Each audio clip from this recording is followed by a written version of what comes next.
Bienvenue sur Talents précieux, le podcast des soft skills au travail, ces forces singulières qui font les succès d'un parcours professionnel.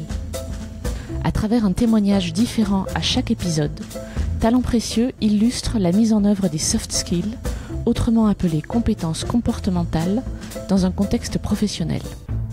Qu'ils soient entrepreneurs, dirigeants de société, cadres, médecins, enseignants, artistes, religieux, artisans, nous chercherons à savoir quels sont les soft skills tels que l'audace, l'empathie ou la créativité qui permettent aux individus de réussir dans leur contexte professionnel. Nous demanderons également à nos invités si ces compétences qu'ils décrivent sont innées ou si elles peuvent être développées et comment. Enfin, nous partagerons des conseils pour être épanoui et performant dans son travail. L'épisode que vous allez entendre est un peu particulier.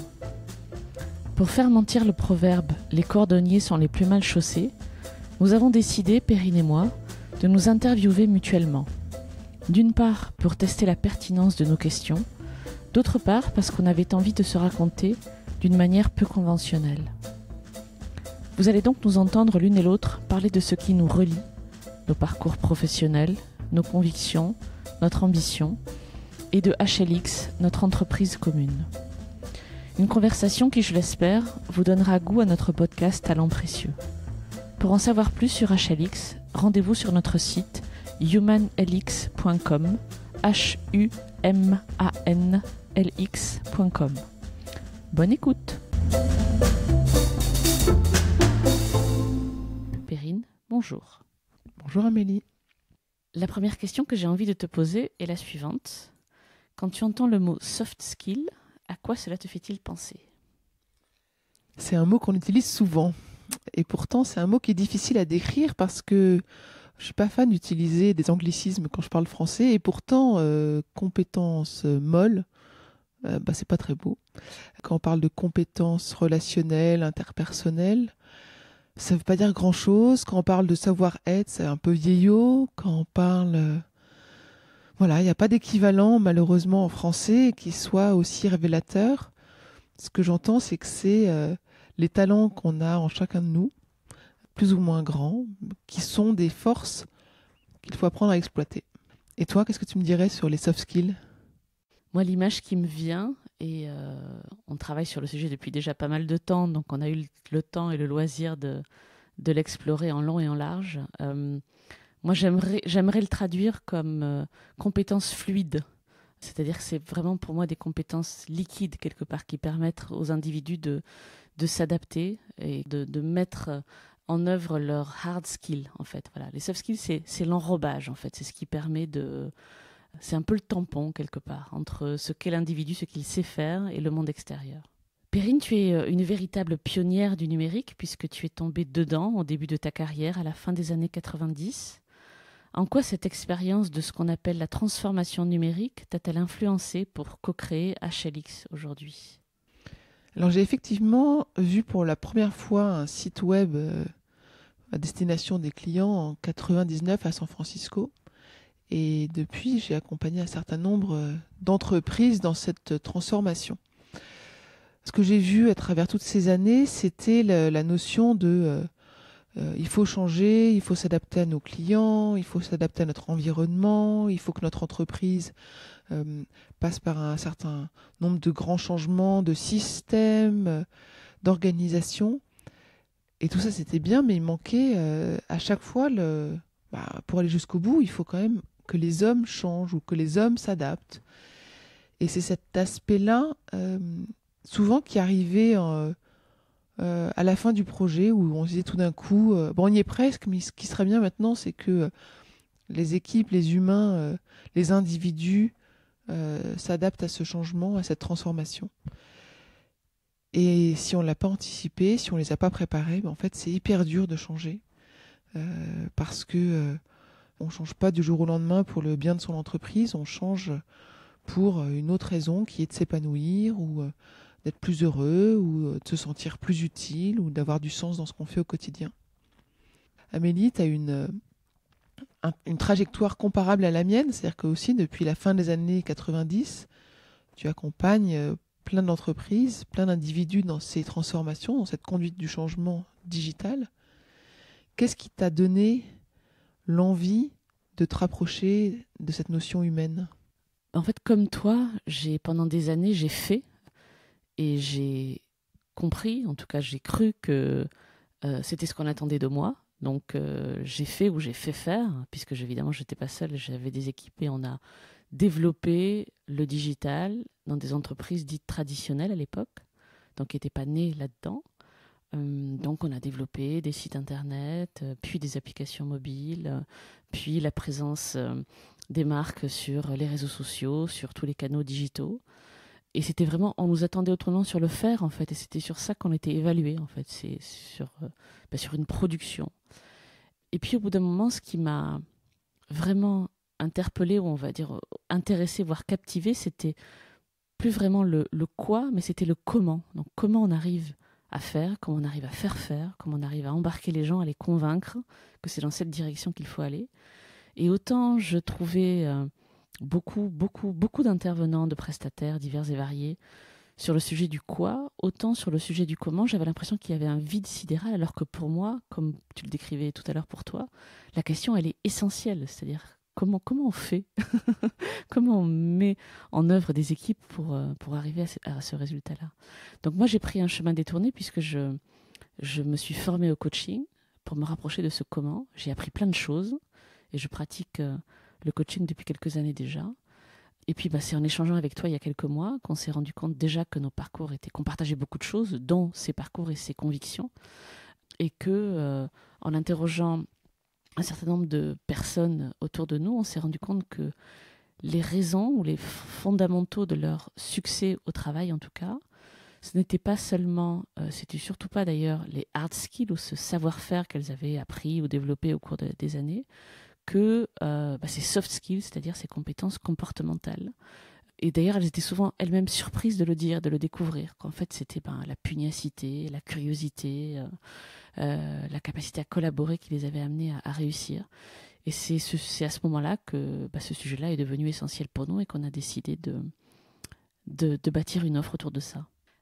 Perrine, moi j'aimerais qu'on revienne un peu à toi, à tes soft skills, à ta personnalité. Et pour ça, j'aimerais que tu me décrives, sans trop y réfléchir, le premier de tes succès professionnels qui te vient à l'esprit. En fait, le vrai succès qui est tout près de mon cœur, je vais dire, plus que près de mon cerveau, c'est l'équipe que j'ai réussi à constituer lors de mon dernier job salarié. Je suis restée 7 ans au même poste, dans une fonction de responsable du digital, dans une entreprise très traditionnelle. Mais sur 7 ans, le monde a changé.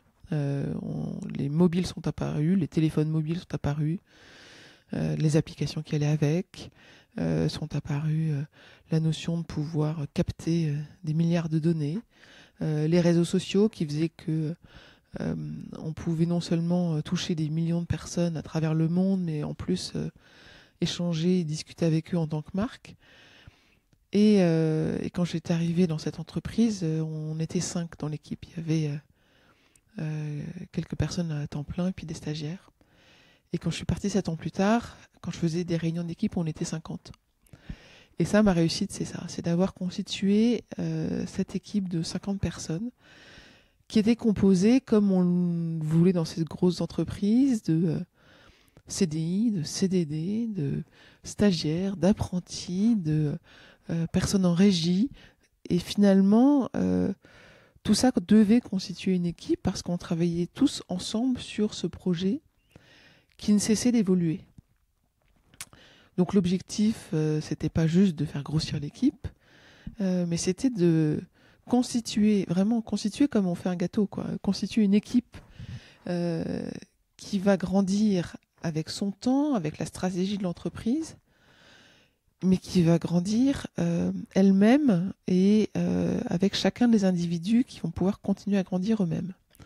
Donc c'est cette alchimie que je pense avoir réussi à construire à travers le temps. C'est-à-dire, c'était recruter des gens au projet, à recruter, ça peut être trouver un prestataire qui convient bien à notre objectif et puis qui s'intègre bien au reste de l'équipe.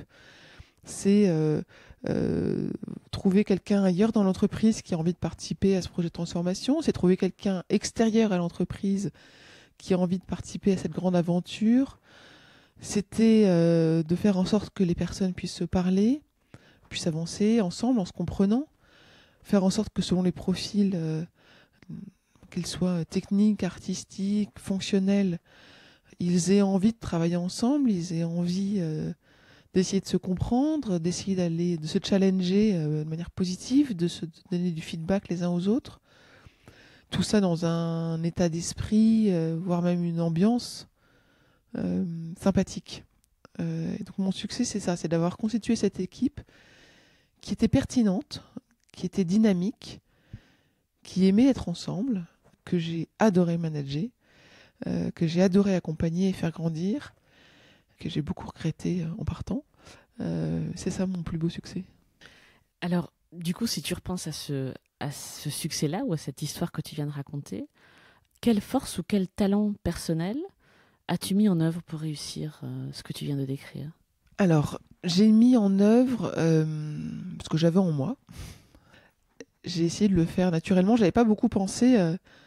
À l'époque, mon objectif, c'était pas de constituer une équipe. C'était d'accomplir le projet, la stratégie que j'avais contribué à définir et sur lesquels on m'avait donné son accord, notre accord. Donc ce que j'ai réussi à faire, sur quoi je me suis appuyée ? Je me suis appuyée clairement sur la curiosité. Le monde évoluant tellement vite, les métiers évoluant tellement vite, il fallait que je comprenne ce sur quoi mes équipes travaillaient, comment elles travaillaient, ce sur quoi elles avaient besoin et envie de s'appuyer pour progresser, pour aller plus vite, pour être plus fluide. Donc en fait, c'était cette curiosité, c'était poser des questions de comment vous faites, pourquoi vous le faites, à quoi ça sert, et d'essayer de raccorder les morceaux les uns aux autres. De me dire, ah bah tiens, un tel, sur la partie technique, il me parle de telle plateforme, de tel langage, donc peut-être que j'ai cherché de ce côté-là. Un tel, sur le fonctionnel, m'a parlé d'un autre sujet, et comment est-ce que ça fait résonance avec ce que m'a dit la personne technique, est-ce que c'est cohérent ? Donc c'était cette curiosité que j'ai jamais cessé de mettre en œuvre, donc en lisant, en écoutant, en posant des questions, en interviewant. C'était ce que j'ai mis aussi en œuvre beaucoup, c'était des principes de collaboration, le fait d'avancer ensemble. Je constituais une équipe qui devait pouvoir fonctionner naturellement ensemble, qui devait être heureux de se retrouver pour être liés les uns aux autres par une collaboration saine, facile, fluide. Donc ça, je me suis beaucoup appuyée sur ces obligations de collaboration et puis aussi sur adapter les modes de collaboration aux personnalités de l'équipe.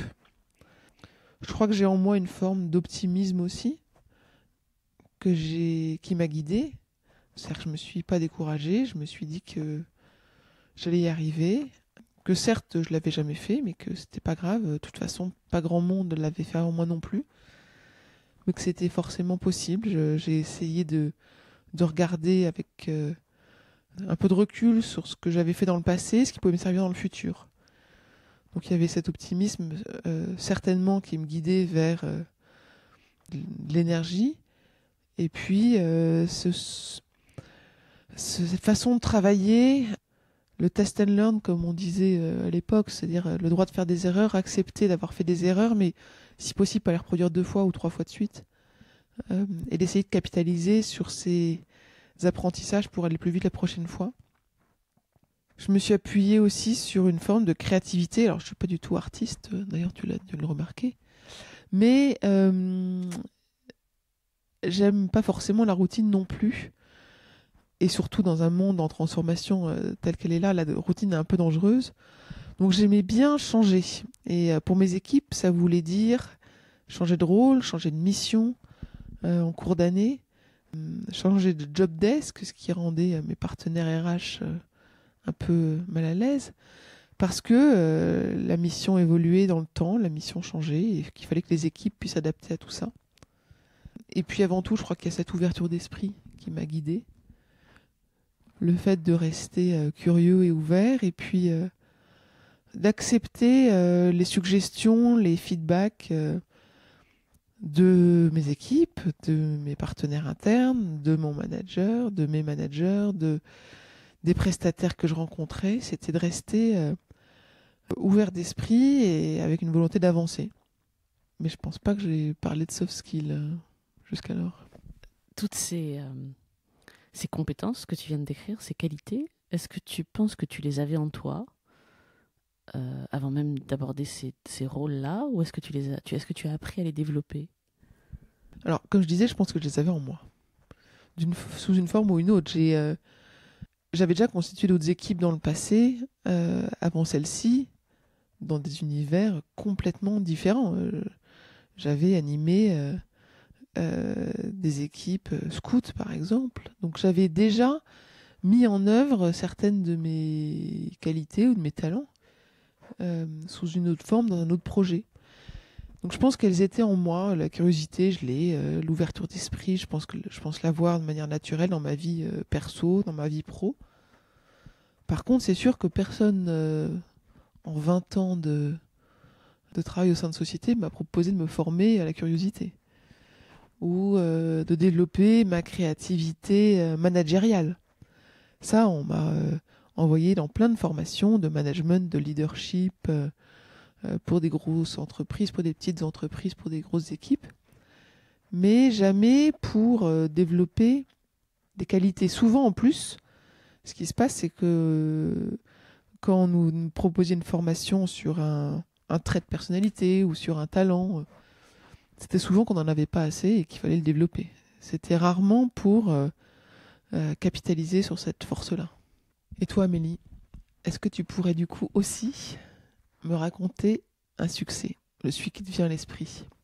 Alors, moi, celui qui me vient à l'esprit là, comme ça, il est individuel en fait, il n'est pas collectif, et c'est vraiment quelque chose de très ponctuel, mais qui m'a fait comprendre beaucoup de choses. Dans le cadre de mon recrutement pour mon dernier emploi, mon dernier poste en tant que salarié, j'ai dû passer par un long processus de recrutement, une bonne quinzaine d'entretiens, quasiment toute la chaîne hiérarchique, tout le COMEX, etc. Voilà, c'est comme ça que ça se fait là-bas. Et je me souviens avoir vécu en particulier une journée marathon où j'ai dû passer 10 entretiens ce jour-là. Et donc, tu imagines l'état dans lequel j'étais pour les derniers en fin d'après-midi. C'était un vendredi, je m'en souviens bien. Et je vois, peut-être en avant-dernier, je crois, celui qui allait devenir, ou qui devait devenir mon N+2, donc le chef de mon chef. Et je rencontre, donc ça faisait déjà plusieurs heures que je racontais mon CV, comment j'étais belle, comment je savais faire plein de choses, etc. C'est ce que j'avais appris à faire, en gros. J'avais déjà une trentaine d'années à ce moment-là, j'avais 32 ans. Donc ça faisait une dizaine d'années que je travaillais. Et je tombe sur, visiblement, il était de mauvais poil ce jour-là, quelqu'un d'assez bourru, renfermé. Voilà, il avait pas envie. Voilà. Et donc je commence ma tchatch habituelle, tout ce que j'ai fait avant, les prouesses que j'ai faites au travail, etc. Et je le vois vraiment, vraiment se désintéresser du sujet. Et je sais pas ce qu'il y a eu, un éclair, je dirais pas de génie, mais en tout cas une espèce de mouvement instinctif qui m'a dit qui m'a fait comprendre que je devais parler d'autre chose. Et donc j'ai commencé à lui raconter un échec cuisant que j'avais connu en fait dans le job précédent. Un projet raté, mais bien raté, tu sais, comme on peut rater un projet digital, hein, voilà. Trop d'argent dépensé, des délais dépassés, enfin l'horreur absolue. Et là, je l'ai vu lever un sourcil, me regarder et creuser et me dire, racontez-moi. Et donc je lui racontais, évidemment, pas que l'échec, mais comment j'ai rattrapé ça, comment j'ai réagi, qu'est-ce que j'ai mis en œuvre, etc. Bon, inutile de dire que j'ai eu le job. Peut-être, j'ai envie de penser que c'est grâce à ça, mais en tout cas, ce jour-là, j'ai compris qu'on avait le droit d'être authentique dans des entretiens de recrutement, pardon, ce qui était vraiment totalement nouveau pour moi, et que non seulement on avait le droit de l'être, mais qu'en plus, ça permettait de gagner des points.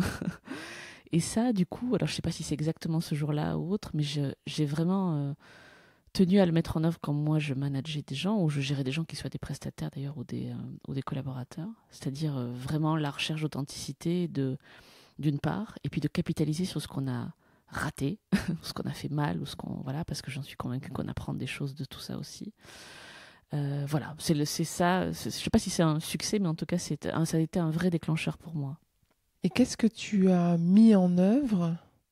Sur quel talent personnel tu t'es appuyé pour provoquer succès selon toi? Bon, comme je disais déjà, je pense mon authenticité, voilà, que je crois est naturelle. Donc j'ai parlé de moi et j'ai pas feint, c'est-à-dire j'ai pas inventé un échec. Vraiment, je suis allée au fond de moi puiser dans mes ressources à moi. Une forme d'audace aussi, parce que donc j'arrivais au 14e de 15 entretiens. Il y avait un enjeu fort pour moi, je le voulais ce job. Et j'ai un peu tout lâché au dernier moment, quoi. Voilà, c'était un peu un coup de poker qui tout double, voilà. Encore une fois, j'ai pas trop réfléchi, mais j'y suis allée à l'instinct. Donc cette audace-là, elle est précieuse pour moi.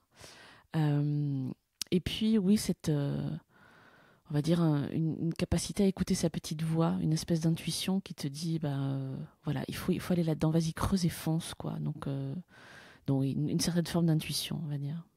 En tout cas, avec cette personne-là, c'est ça qui allait fonctionner, et visiblement, ça a fonctionné. Donc, je ne sais pas si c'est une forme d'empathie, mais une capacité à se relier à quelqu'un, en fait, à comprendre ce qu'il attend, sans même qu'il le dise vraiment, parce qu'il ne m'a pas dit racontez-moi un échec. Hein. C'était pas comme ça, en tout cas, qu'il l'a exprimé. Ce que tu décris, l'authenticité, l'intuition, c'est des choses que tu avais forcément en toi. Est-ce que au cours des dernières années, tu as l'impression que tu les as développées et comment? Je dirais que je les ai développés par hasard, en fait. Un peu, j'ai appris à marcher, un peu comme un enfant qui apprend à marcher, qui se lève, qui tombe, etc. Euh, Peut-être que j'aurais aimé qu'on me dise, je sais pas, dans ma vie étudiante ou quand j'ai pris mon premier poste, qu'on me dise, voilà, tu as le droit d'être authentique, tu as le droit de parler de tes échecs, tu as le droit de suivre ton intuition, etc. Et c'était pas aussi clair. En tout cas, moi, je l'ai pas compris comme ça. Donc, je les avais, comme tu dis, je pense que j'avais tout ça en moi, et je peux bien sûr me souvenir d'événements de mon enfance ou autres, ou de mon contexte familial qui font que ces compétences-là m'ont été inculquées, en tout cas quand j'étais enfant probablement. Mais jusque-là, en tout cas, je n'avais pas compris que je pouvais en faire un atout professionnel. Donc, en fait, la mise en pratique, tu as dû te l'autoriser à toi-même. On t'a jamais dit fonce, t'as ça de super en toi, mets-le en œuvre dans un contexte professionnel. Je crois que j'avais même interprété tout ça comme le contraire, en fait. Surtout ne sois pas authentique, joue un rôle. Voilà, mais c'était mon interprétation. On ne l'a jamais dit clairement comme ça non plus. En tout cas, cet épisode-là, encore une fois, m'a rassurée sur plein de choses. Il y a quelque part réconcilié mon moi pro et mon moi perso. Sur quoi on t'a formé ces X dernières années où tu as travaillé? On m'a formé au quoi? C'est-à-dire, dans cette dernière expérience en particulier salariée que je viens de décrire, il y a toute une culture qui est très particulière dans cette entreprise. Donc, il y a une grande part de la formation qui est donnée pour justement que les nouveaux collaborateurs comprennent en tout cas le vocabulaire et l'histoire, etc. Et c'est très très bien fait, mais c'est vraiment particulier, voilà. Et c'était pas du tout en résonance avec moi. J'ai été formée, je me suis formée toute seule, bien sûr aux nouvelles pratiques, aux nouveaux outils. Voilà, mon job était de mettre à disposition des clients, qu'ils soient B2B ou B2C, des outils digitaux en général pour acheter des produits, pour s'informer sur des produits et des services. Donc j'ai appris à déceler quels étaient les outils importants, comment les utiliser, comment les fabriquer, comment les mettre en œuvre. J'ai appris à trouver des prestataires qu'il faut. Mais j'ai appris sur le tas, parce qu'encore une fois, comme tu le disais, on était des pionnières sur le digital. On avançait en marchant, et c'est ça qui nous a, je pense, plu et fasciné même. Hein. C'est-à-dire qu'il n'y avait pas de code de conduite, on apprenait tout ça sur le tas. Et donc des formations digitales, ça n'existait même pas, en fait. Donc en fait, j'ai été assez peu formée, puisque j'ai toujours travaillé dans ces postes-là, et que du coup, les formations classiques, j'avais eu moi un bagage, voilà, avant de commencer à travailler, donc j'avais pas à me reformer à la compta ou autre, et donc j'étais relativement peu formée en fait durant ma vie de salarié, je réalise maintenant. En fait. Ça m'a visiblement pas manqué, mais en tout cas sur le hard. Mais ça serait à refaire maintenant. Je pense que je passerai beaucoup de temps à me former sur autre chose, en fait. Ouais. Est-ce que, Perrine, moi j'ai envie que tu nous parles un peu de HLX. Donc, HLX conçoit et met en œuvre des programmes pour révéler et développer les soft skills des individus, donc justement ce dont on vient de parler, ces talents-là. Peux-tu nous parler de ces programmes et nous dire ce qu'ils ont de particulier ? Alors, je vais parler de ça avec plaisir, et puis tu compléteras. Ce qui était important pour nous, en tous les cas, c'était de se dire que ça devait correspondre à un grand nombre d'individus et que on ne pouvait pas développer certains soft skills sans en parler à d'autres. Et on s'est du coup mis en tête de développer l'ensemble des soft skills ou une large gamme de soft skills, en tous les cas ce qui nous paraissait pertinent pour le monde du travail du XXIe siècle, pertinent pour le futur, utile et vraiment utile dans un contexte professionnel. Donc on a fait tout un choix de soft skills. De mémoire, on en a une 60aine. Bien sûr, tout le monde ne peut pas être talentueux sur l'ensemble de ces sujets-là, mais on pense que chacun peut trouver, piocher ses forces parmi ces sujets, parmi ces soft skills proposés. Donc les programmes qu'on développe ont tous comme trait commun et comme particularité de passer par une phase de mise en pratique. Les soft skills ne s'apprennent pas dans des livres. Je déconseille à quiconque d'essayer de se former à la collaboration en lisant un livre uniquement. Mais par contre, en faisant le test de la collaboration sous différentes formes, on apprend à savoir quelle est la forme qui nous correspond le mieux, quel est l'outil qui nous correspond le mieux et comment le mettre en œuvre pour que ça soit agréable pour soi, pour les autres et tant qu'à faire efficace d'un point de vue professionnel. Donc on a vraiment accentuer cette phase de mise en pratique. L'idée, c'est de donner un peu des échantillons de pratique sur des thématiques différentes pour qu'ensuite les individus aient envie de poursuivre cette voie d'apprentissage sur les soft skills qui leur correspondent le mieux. On a aussi comme singularité ou spécificité le fait d'essayer de capitaliser sur le meilleur de trois choses. Le meilleur de l'accompagnement individuel, le coaching individuel, où on sait que c'est agréable et efficace de parler de soi, de réfléchir sur soi et d'avancer.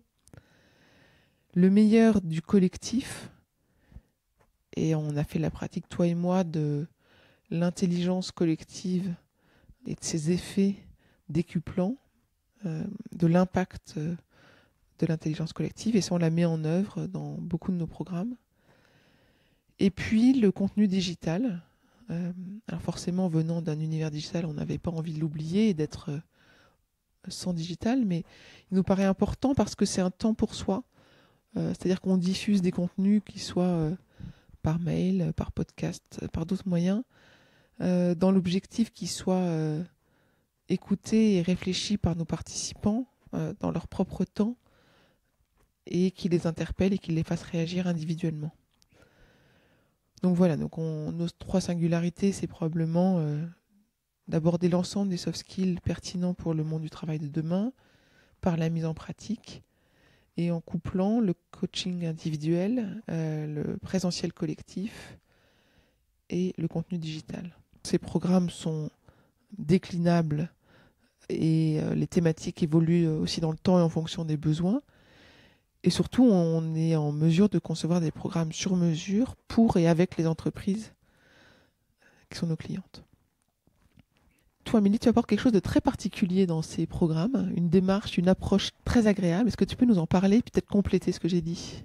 En effet, on s'appuie sur plusieurs approches dans ces différents programmes que tu viens de décrire. L'une d'elles est particulièrement efficace dans le cadre de la recherche de l'expression de ses forces. C'est une démarche appréciative qui s'appelle l'appreciative inquiry en anglais, qui est donc une démarche qui permet, qui, comme son nom l'indique, inquiry ça veut dire enquête en anglais, donc qui est une démarche d'enquête, de questionnement, qui permet d'aller apprécier, donc mettre de la valeur et dans ce qui nous préoccupe là aujourd'hui sur soi, sur son parcours professionnel. Donc on peut l'utiliser de différentes façons, c'est ce que nous faisons à travers nos différents programmes. Et c'est une démarche qui est qui est rafraîchissante parce qu'on parle de ce qui va bien plutôt que de ce qui va mal, ce qui est assez nouveau dans dans notre culture, en tout cas qui prend les méthodes traditionnelles à contre-courant. Et puis surtout, elle est extrêmement efficace. C'est-à-dire que vraiment, je peux le dire, elle marche à chaque fois. Voilà. Elle est très modulable, elle est très simple à mettre en œuvre, elle est très agréable à mettre en œuvre aussi pour celui qui l'anime.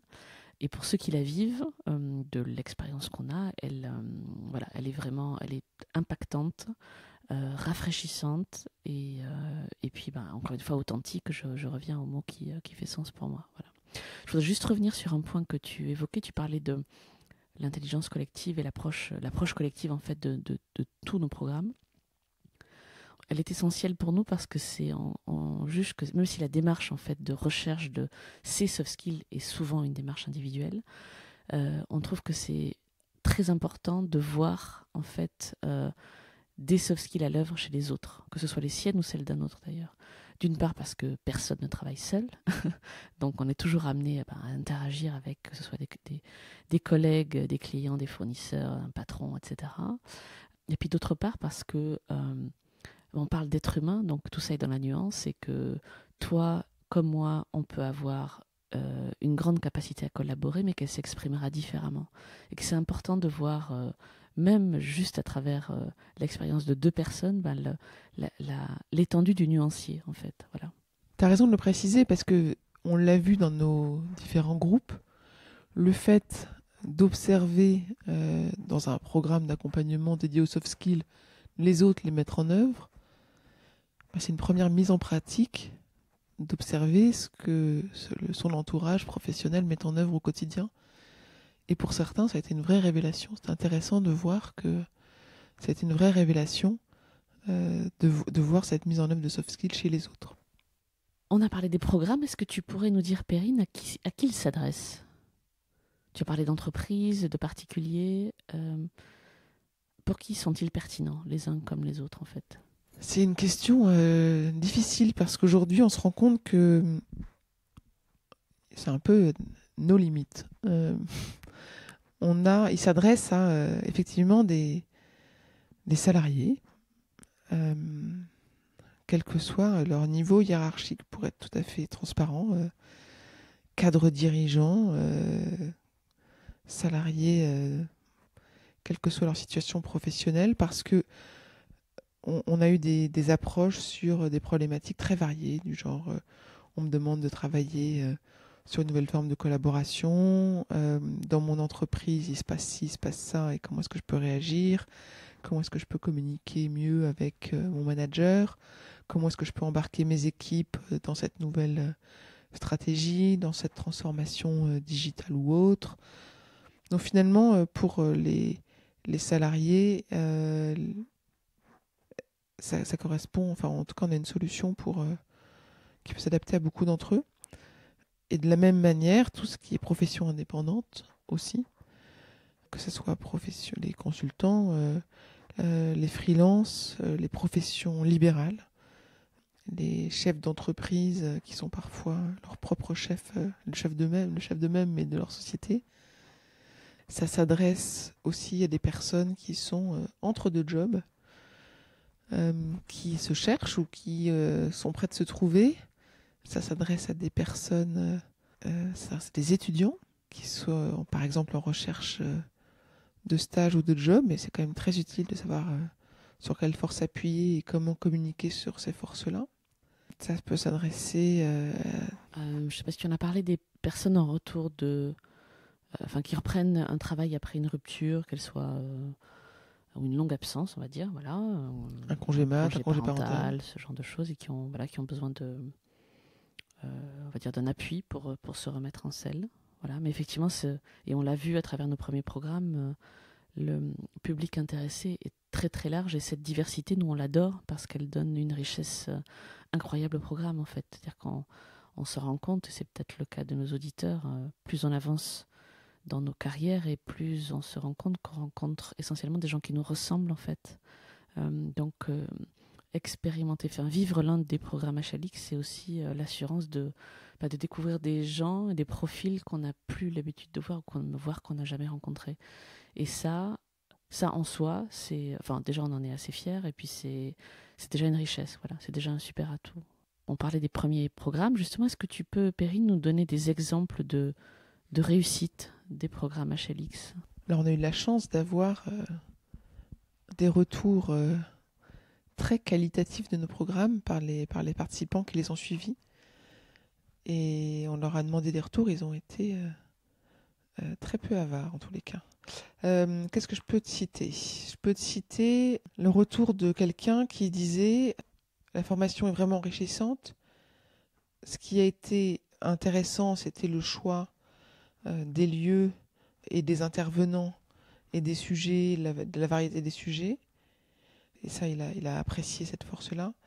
Et lui, ce qu'il nous disait, c'est qu'en tous les cas, ses collègues ont commencé, pendant qu'il suivait le programme, à le voir changer. Donc, c'était pour lui la preuve que le programme l'avait impacté et allait continuer à l'impacter.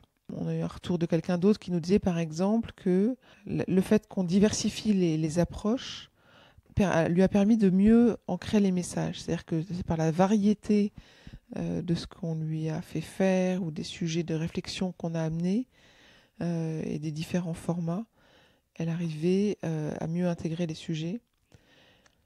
Et notre capacité à former des groupes était appréciable, c'est-à-dire qu'elle parle d'osmose naturelle dans le groupe qui s'était formé dès le premier jour et qui avait été d'autant plus utile qu'on avait mis en œuvre une forme d'intelligence collective. On peut peut-être citer, sans dire son nom, quelqu'un qui est arrivé dans le programme un peu sceptique sur la partie coaching et accompagnement individuel, qui avait très peur de se retrouver face à un psychologue et que c'était pas son sujet, pas son enjeu, pas sa problématique. Et en fait, elle avait peur du manque de confidentialité. Elle comprenait pas trop comment ça pouvait être bienveillant. Et en fait, elle dit, j'attendais de la confidentialité, de la bienveillance et de pouvoir avancer concrètement sur mon sujet. J'ai largement eu les trois. Donc ça, c'était un beau témoignage. Peut-être parler de quelqu'un qui nous dit que ce programme m'a permis de découvrir ce dont j'étais capable dans l'aspect relationnel. Ça m'a permis d'avancer d'un pas, vraiment, sans me rendre compte. C'est en échangeant avec les autres que j'ai réalisé. Et là encore, c'était cette interaction qui a été utile. Merci.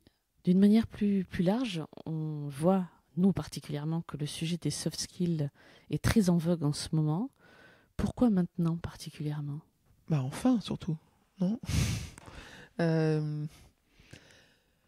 parce que je pense qu'on a, ces X dernières années, vu tellement de changements, tellement de transformations opérées, tellement de logiciels, de programmes, de langages arriver, repartir. Moi, j'ai des souvenirs d'avoir formé des équipes entières, fait former des équipes entières à des langages informatiques qui n'existent même plus et qui ont complètement disparu.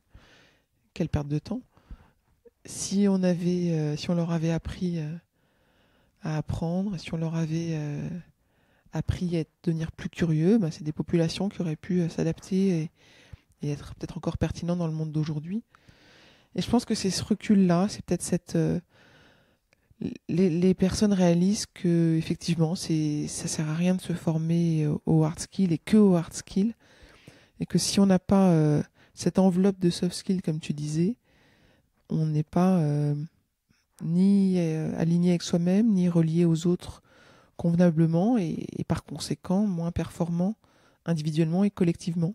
Justement, si tu devais donner, je crois que tu l'as un petit peu dit là à l'instant, mais si tu devais donner un conseil à quelqu'un qui entre sur le marché du travail aujourd'hui, qu'est-ce que tu lui dirais? Je lui dirais, investis-toi, dans le sens où il faut se mettre dans son travail, se relier aux autres, se donner ce qu'on peut, ce qu'on a, mais du coup, investir aussi se investir de manière authentique, c'est-à-dire exprimer qui on est, exprimer et être bien clair sur ce qu'on peut apporter pour que ça soit bénéfique à l'ensemble des personnes avec qui cette personne-là va travailler, pour qu'elle puisse le mettre en œuvre pour le bien collectif et pour qu'elle se sente à fond dans ce qu'elle fait. Toi, tu dirais quoi ? Moi, je lui dirais 2 choses. La première, je crois, c'est que c'est elle qui, en grande partie, a les clés de son parcours professionnel. Voilà. Donc, c'est un choix. Presque tout est choix. En tout cas, on choisit la façon dont on réagit à une rupture de parcours, à un accident de parcours, à une erreur. Parfois, ça arrive. Il arrive qu'on se trompe. Mais on peut rebondir, on peut en faire une force. Voilà. La deuxième chose, c'est un sujet qui me tient à cœur particulièrement parce que j'ai beaucoup d'enfants. C'est ce fameux sujet de l'équilibre entre la vie pro et la vie perso, qui est d'ailleurs une des soft skills qu'on a sélectionnées pour nous. C'est important de savoir le préserver, cet équilibre-là. C'est quelque chose que j'ai compris très tard, mais en fait, je crois, en tout cas c'est mon interprétation de cet équilibre-là, on l'atteint en fait dans la durée. C'est-à-dire qu'il faut accepter à certains moments de beaucoup bosser, voilà, parce que le rôle l'exige, parce que plein de choses. Et puis, il y a des moments où on peut vraiment se permettre d'être plus avec sa famille, ses enfants, ou autre chose d'ailleurs, c'est pas forcément ses enfants. Mais en tout cas, c'est pas forcément au quotidien ou dans la même semaine ou voire dans la même année qu'on peut avoir tout ça, mais c'est au bout de quelques années, voilà. Et du coup, si on sait apprécier, on va dire, le plus, le moins, le blanc, le noir, enfin voilà, toutes ces facettes-là d'une vie, hein, elle n'est pas que pro, d'une vie, eh bien, on l'a l'équilibre en fait, voilà. On arrive au bout de notre conversation. Qu'est-ce que tu aimes le plus dans ton rôle actuel de cofondatrice de HLX ? J'aime le co. Dans le cofondatrice. Je suis passée par, comme tu le sais, par différentes phases où j'ai été intégrée à des gros groupes, à des petites entreprises. J'ai été indépendante et là, le fait d'être associée, de co-construire, d'être en co-gérance, d'être en co-construction, vraiment me plaît beaucoup. Ce que j'aime, c'est ce sentiment de liberté, d'entrepreneuriat, clairement qui me tenait à cœur et que j'avais peut-être pas encore mis en œuvre à ce point-là. Et en même temps, le fait d'être à deux, à monter cette entreprise et à conduire ce projet, me plaît beaucoup. Et j'espère qu'on va réussir à garder ce dynamisme de co-construction dans le temps. Et toi ? Je crois que c'est la même chose, même si je le formule différemment. Moi, je découvre, comme toi, en fait, l'association. Évidemment, c'est pas la première fois que je travaille avec quelqu'un, mais c'est la première fois que je travaille avec quelqu'un sur un pied d'égalité, en fait.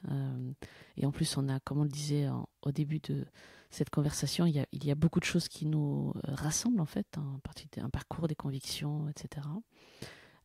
Et je découvre à quel point à deux, dans ces circonstances-là, en fait, c'est pas 2 fois plus vite qu'on va, mais c'est 10 fois plus vite. Et ça, ça donne une énergie qui, moi, me porte. Voilà. Toute dernière question, Perrine, à quoi rêves-tu pour les 10 prochaines années ? 10 années, c'est beaucoup. Moi, je pense que je rêve de toute façon à être heureuse, être épanouie. Et pour moi, c'est l'essentiel de tout.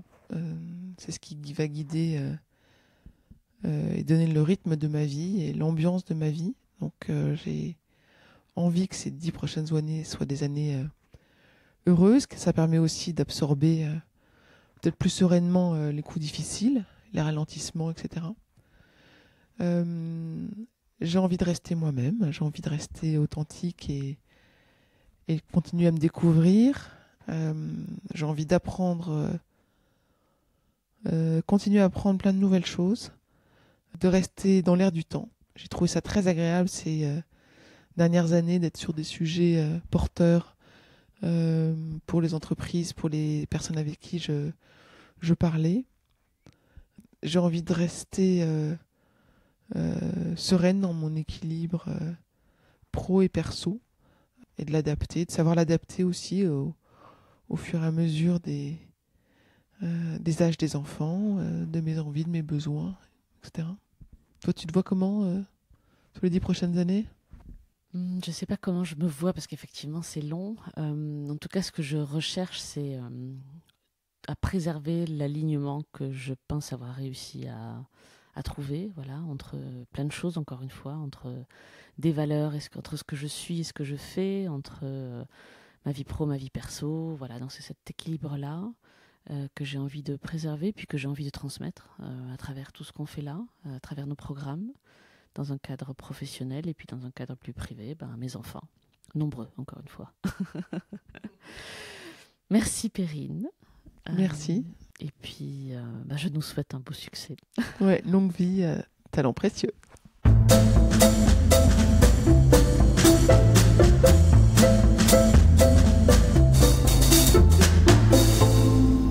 J'espère que vous avez apprécié ce podcast autant que nous avons aimé le préparer et l'enregistrer. Talent précieux vous est proposé par Human Learning Expedition ou HLX. HLX conçoit et met en œuvre des programmes originaux et impactants destinés à révéler et à développer les soft skills des individus pour en faire des acteurs épanouis et performants dans le monde du travail du XXIe siècle. Pour en savoir plus sur HLX, connectez-vous sur humanlx.com, humanlx.com, ou suivez-nous sur Facebook, sur Instagram, sur LinkedIn ou sur Twitter. Merci pour votre écoute et à bientôt.